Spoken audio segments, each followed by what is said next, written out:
আমি জেরিন, আর আমার ওনার নাম অনিক। আমাদের অ্যারেঞ্জ ম্যারেজ হলেও আমরা আগে থেকেই পরিচিত, কারণ ও আমার খালাতো ভাইয়ের চাচাতো ভাই।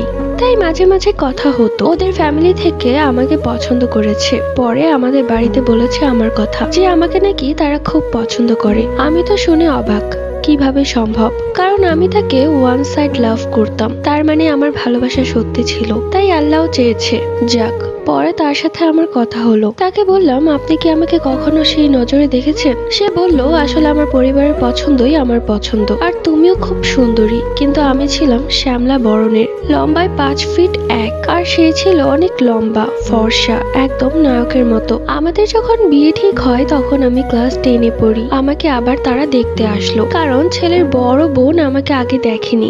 আমি সেই দিন ব্লু কালারের একটা 3 পিস পরেছিলাম। তারা আমাকে খুব পছন্দ করে আংটি পরিয়ে গেল। আমাকে দেখে যাওয়ার 3 দিন পরেই তারা বিয়ের ডেট ফিক্সড করলো। যেহেতু আমরা মধ্যবিত্ত ফ্যামিলি ছিলাম, তাই 3 দিনের ভেতর সবকিছু অনেক কষ্ট হয়েছিল। কিন্তু তারা বলেছিল আমাকে এক কাপড়ে নিবে, কারণ তাদের একটাই ছেলে।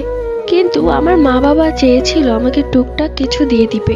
অবশেষে আমার বিয়ের দিন চলেই আসলো। আমার বাবা মা আমাকে একজোড়া কানের দুল আর একটা নাক ফুল দিয়ে শ্বশুর বাড়িতে পাঠায়। সে আমাকে বাসর রাতে প্রতিজ্ঞা করেছিল কখনোই আমাকে কষ্ট দিবে না। আমরা সেই রাতে ছাদে গেলাম।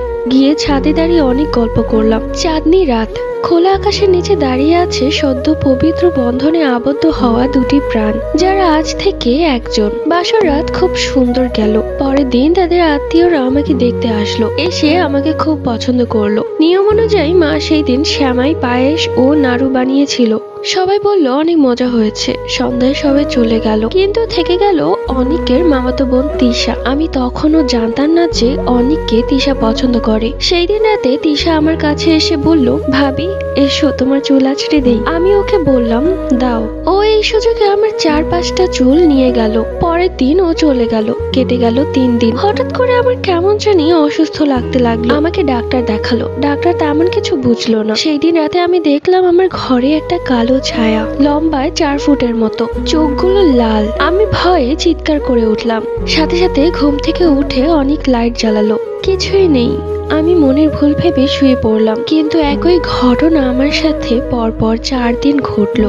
অতঃপর আমাকে একজন ভালো কবিরাজকে দেখানো হলো। সেই কবিরাজ বলল, কালো জাদু। কি কালো জাদু?